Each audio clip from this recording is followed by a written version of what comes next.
Pray ng Panginoon. Pininta ko yung hindi pala 40 minutes. 2 hours and 24 minutes lang. Kasi ang isang oras pala 60 minutes lang. 4 na oras, 240 minutes lang. Hindi pala 100 minutes. Kaya, mahigit lang 2 oras. 2 hours and 24 minutes lang yung ating i-divide by. Bawas-bawas ng konti. Pero okay na kung mas sobra pa. Salamat sa Panginoon sa kabutihan niya sa bawat isa sa atin. Tayo po muna manalangin. Father God, maraming salamat Panginoon sa gabi ito. Panginoon, salamat Lord sa iyong anak na narito. Talagang Lord ang biyaya mo Panginoon, patuloy mo pagdali Panginoon sa bawat isang narito. Talagang Lord, bigyan mo kami ng katalinuhan, maunawaan namin yung mga salita sa gabi ito. Salamat po Ama. Pagpalain mo Panginoon yung mga anak Panginoon. Talagang Lord, ang mga salita Panginoon, mas pasan mo yung Panginoon. Upang ito yung mga malawaan, upang ikalakasan ng bawat sa amin. Ako bilang magtuturo, tulungan mo ako Panginoon at yung mga bahagi ayon sa iyong pag-ibig. Salamat po Panginoon. Ang dalangin sa pangalan ng Panginoon Jesus. Amen. Thank you Lord. Purihin ang Panginoon. Babasahin lang po ako sa ito ay lagi natin ginagawa gabi-gabi. Kaya alam po tayo papalain ng Panginoon. Ang sabi sa Isaiah chapter 66, verse 10 hanggang 14. Sabi sa atin, makigala kayo sa Jerusalem, magala kayo dahil sa Kanya. Kayong lahat na nagmamahal sa lungsod na ito, kayo'y makigala at makipagsaya. Lahat kayong tumangis para sa Kanya. So tayo po, araw-araw na natin itong ipinapanalangin. Kaya sabi ko, lalo makakaranas tayo ng mga biyaya. Kasi sabi ng Panginoon, kung sino ang magsalita ng pagpapala sa bansang Israel, ito papalain.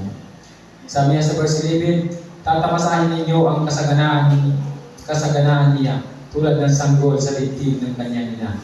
Sabi ni Yahweh, padadalhan kita ng walang katapusang kasaganaan. Ang kayamanan ng ibang bansa ay aagos patungo sa inyo, tulad ng umaapaw na ilog. Marami talaga ito. Hanggang sa anong bansa, hindi mo makuha. Ang mga katulad mo ay sanggol na buong pagmamahal na inaruga ng kanyang ina. Aalin kita, Jerusalem, tulad ng pag-aliw ng ina sa kanyang anak. Ikaw ay magagalak kapag nakita mo ang lahat ng ito.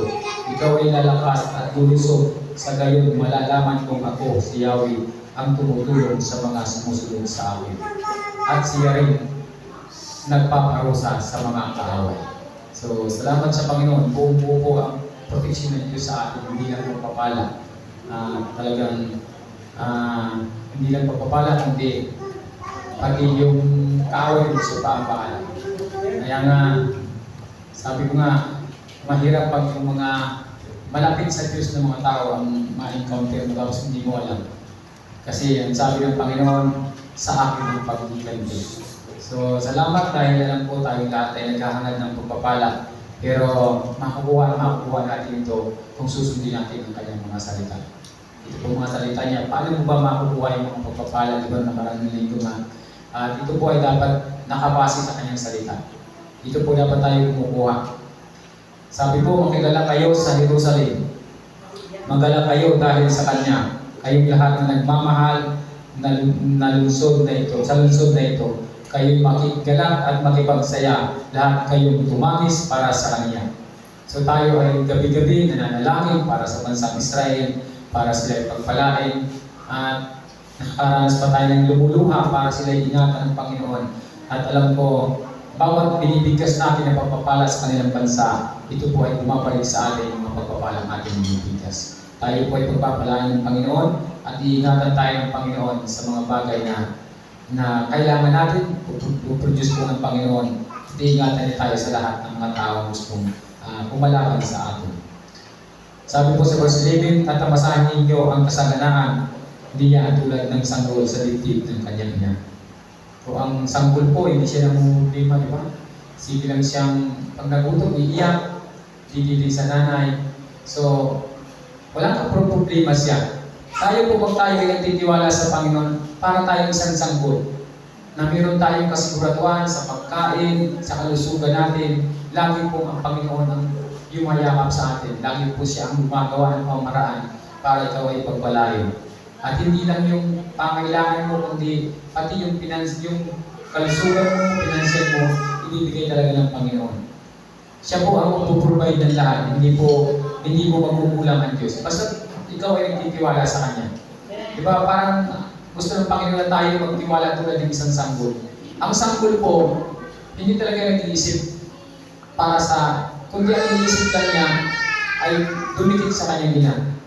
Lagi kang nasa kanyang ina, lagi nakayakap, laging gusto, laging nandun. At pag tayo po ay laging ganun ang ating pakiramdam, lagi tayo naghahanap sa Panginoon, lagi natin siya gusto makasama, ganun po ang proteksyon ng Diyos at ganun din po ang pagpapalang bibigay niya sa atin.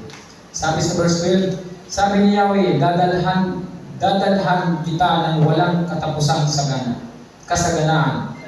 Ang kayamanan ng ibang bansa ay aagos patungo sa inyo tulad ng umaapaw na ilog. Sabi ko, pag umaapaw sa atin, yung dala, malaki-laki ito. Kaya, ibibigay ng Panginoon. Pag umagos ito, dapat talaga ilang natin inaawit na rumaragas ang pagpapala. Pagpapala po ang raragasa sa atin, hindi po baha. Ngayon po ay sa lugar ng Quezon, sa punta sa Manila, napakalaki po ng baha. Maraming bahay na naaanod, maraming lugar. Nakaraan, napanood ko sa Davao, yung mga bahay talagang yung daya-daya ng baha na aanod. Kung saan-saan lugar, dahil mga sabi ko, Lord, ingatan mo sila, Panginoon. Sana naman may walang buhay na madadamay. Yung medyo ari-arian, medyo kaya pa makabalik yun eh.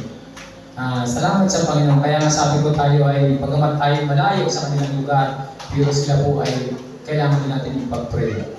Panalangin natin sila. Pasalamat tayo dito sa atin sa Palawan, walang baha. Kung meron man na maliit lang, dyan lang sa bayan, yung dadaanan lang ng motor, pero hindi tayo naapektuhan. Malapit tayo sa ilog, pero yung ilog na yun, wala yung baha. Yung ilog na yun, hindi yan nagbabaha. Ano lang siya. Normal lang yung kanyang tubig. Sabi ni Yahweh, padadalan kita ng walang katapusang kasaganaan. Ang kayamanan ng ibang bansa ay aagos patungo sa inyo, tulad ng umakapaw na ilog. Ang makakatulad mo ay sanggol na buong pagmamahal na inaaruga ng kanyang ina. Yun daw po ang ating makakatulad sa pagpapala. Naalala ko tuloy pa, nung nanay ko, nung kami maliliit pa, yung mga punso namin, mga kapatid, talagang lagi lang, yung pag-aaruga ng ina, lagi lang nasa kanya. Pag yung malalaki-laki na, pinagagalitan pa yan para yung sanggol ay asikasuhin. Asikasuhin mo yung kapatid niyo. Laging nandun yung attention, laging nandun yung paningin ng ina. Kahit yung mga kuya niya, yung mga nakatatanda sa kanya, sinasabihan, bantayan mo si Bunso, asikasuhin mo yung bata, bigyan mo siya ng mga pangailangan niya. So, kahit umaalis yung nanay, laging pinagbibilin yung anak niya. Laging sinasabi, ingatan mo sila, ingatan mo siya, huwag mong pababayaan. At pag nasaktan, pinapalo pa yung kuya. Ganun tayo kamahal ng Diyos. Lagi tayong pinagbibili ng Panginoon sa mga taong may kakayanan para tumulong sa atin. Ang anak ko, huwag pababayaan. Kaya yung buhay po natin, nakasiguro tayo pag sa Panginoon tayo umasa. Salamat sa kanina na sabi niya po, gusto kong matupad yung 10% kahit sa kanyang sa tithes niya at sa kanyang time. Kasi kung gusto magkaroon ng maraming time, pagbigay ka ng time sa Panginoon. Ngayon parang sinasabi ko sa iyo po, mag-uumapaw ang pagpapala pag ginawa mo ito. Hindi ka magkukulang. Kailanman hindi ka magkukulang. Lagi kang sagana. Para ang isang sanggol na sagana sa gatas, sagana sa pagkain, sagana sa aruga, sagana sa pagproteksyon ng mga Panginoon. Ganun po tayo kamahal ng Diyos. Basta magawa natin yung ipinagagawa ng Panginoon, grabe po ang pagmamahal ng Diyos sa atin. Grabe po ang proteksyon ng Panginoon sa atin. Ay sabi niya sa verse 13, aaliwin kita ang Jerusalem tulad ng pag-aliw ng ina sa kanyang anak. Salamat sa Panginoon na talagang hindi na tayo pababayaan. Ikaw ay magagalak kapag nakita mo ang lahat ng ito'y ikaw ay lalakas at lulusog sa gayon. Malalaman kong akong si Yahweh ang tumutulong sa mga sumusunod sa akin. So ang Diyos po ang tumutulong sa atin. Tayo ay lulusog pagka maaayos ang ating pamumuhay. And sabi niya, at siya rin nagpaparusan sa mga kaaway. Lahat lahat nandun na sa Panginoon eh. Kaya sabi ko, wala nang ibang dapat tayo pagkatiwalaan kundi ang Panginoon. Pag ginawa mo ito, isang araw magti-testimony ka dito, mag-testify ka na, nakatanggap ako ng malaking blessing. Ngayon lang ako nakahawak ng isang sakong pera. Ngayon lang ako nakahawak ng isang kartong pera. Magti-testimony ka dito kung paano ka pinagpala ng Panginoon. Dahil naging tapat ka sa Kanya, binigyan mo yung time mo, at binigyan mo yung para sa Panginoon kahit sa times mo, kaya ang Panginoon po ang patuloy na bigay. Sabi niya, mananagana kayo. Kasaganaan po ibibigay ng Panginoon sa atin. Sabi niya, ikaw ay magagalak kapag nakita mo ang lahat ng ito. Ikaw ay lalakas at lulusog. Sa gayon, malalaman mong akong si Yahweh ang tumutulong sa mga sumusunod sa akin. Hindi lang po basta-basta yung ibibigay ng Panginoon sa atin, yung kalusugan, lahat ng ating mga pangailangan ibibigay ng Diyos sa atin. Masarap po umasa sa Panginoon. Kasi sa Panginoon, pag umasa ka sa tao, pag nangutang ka, sisingilin ka. Sa Panginoon, hindi ka sisingilin ng Panginoon. Dadagdagan pa ng Panginoon yung pera mo. Pagpapalain ka pa ng Panginoon pag ikaw ay patuloy na sumusunod sa Kanya.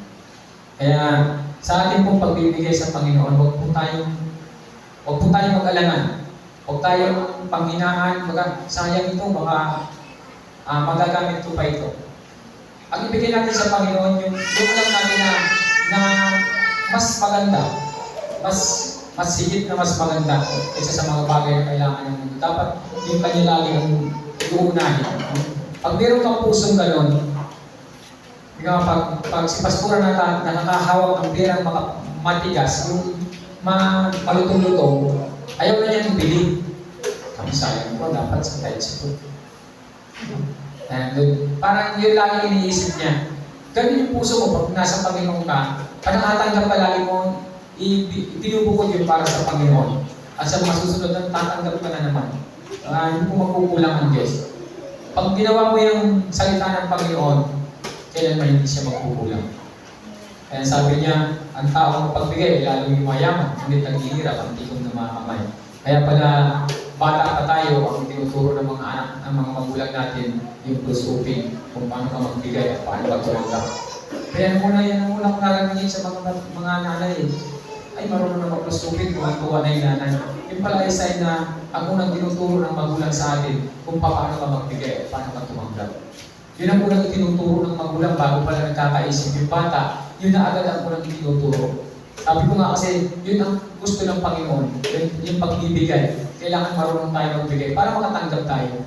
Kasi habang nakaikom yung kamay mo, hindi ka tatanggap. Pero pag bumukas ka, nagbigay ka, tatanggap ka pagbalik. Pag bumalik ka, sigurado tatanggap ka. Kaya sa pagbibigay po, ito po yung susi talaga ng pagpapala. Yung pagbibigay natin. Kasi sabi ni Pastor, ituloy mo na sa giving. Wala. Kaya tinutuloy-tuloy ko na po sa giving. Kaya sa pagbibigay po natin, mayroon po malaking pagpapala. Kaya gusto kong bigyan si Micah ng sing-sing. Parang malaking pagpapala rin ng mata. Diba? Alam ko, salamat sa Panginoon. Sa pagbibiruan nila, alam ko, yan ay mangyayari at mangyayari. Salamat sa Panginoon dahil alam ko tayo dito ay binuo ng Panginoon sa pag-ibig, sa pagmamahalan, at alam ko tayong lahat mayroong puso mo magbigay. Kaya nga, ako pag nag-utos ako at ako ay nagbigay ng pera para may bilhin, hindi ako kumukuha ng sukli. Iba ang kumukuha. Pag nag-utos ako, hindi ako talaga kumukuha ng sukli. Pag meron sukli yan, hindi ko na tinatanggap. Sa iyo yan. Halimbawa, meron kang 500, i-uutos mo isang coke. Magkano sukli mo? Mas malaki pa yung sukli sa iyo yan. Parang pag nagbigay ako ng ayaw ko na tumanggap nung sukli. Parang gusto ko ibigay na lang kahit magkano pa yun. Kaya, kasi parang ang sarap magbigay. Kasi sumusunod sa iyo pag inutusan mo. At pag nasanay na gano'n, mag-uutos ka pala, tumatakbo na. Pero pag dating na hinahanap ko, asan na yung bayan ulang? Ako sa susunod, wala ka nang mautusan. Hindi na yun sa'yo susunod. So, ganun pa rin po, sa pagbibigay natin, doon tayo pagpapalain. Patuloy tayo pagpapalain ng Panginoon.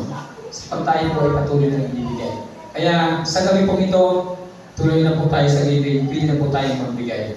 Purihin ang Panginoon. Pag-pray natin ang ating mga kagawad. Hallelujah, Lord Jesus. Salamat po, takilang mananang nasa langit ng kapangyarihan sa lahat. Ama, dalang mo, Lord, itong mga pirang ito, Panginoon, magamit sa ikalala ng gawain sa lugar nito. Ama, at ibalik mo ito, Panginoon, ng 100 times, Panginoon, sa mga kamay na nagbigay, Ama. Salamat po, Panginoon, pagin sa kalusugan, sa pagpapala, sa pinansyal nila, Panginoon. Lahat, Panginoon, sa kanilang buhay, ibalik mo ng 100%, Panginoon. Salamat po, Ama. Lahat ng ito, patuloy po namin pinasasalamatan. Ikit namin yung mga pagpapala, Panginoon, sa pangalan ng anak namin sa Kristo. Amen. Thank you.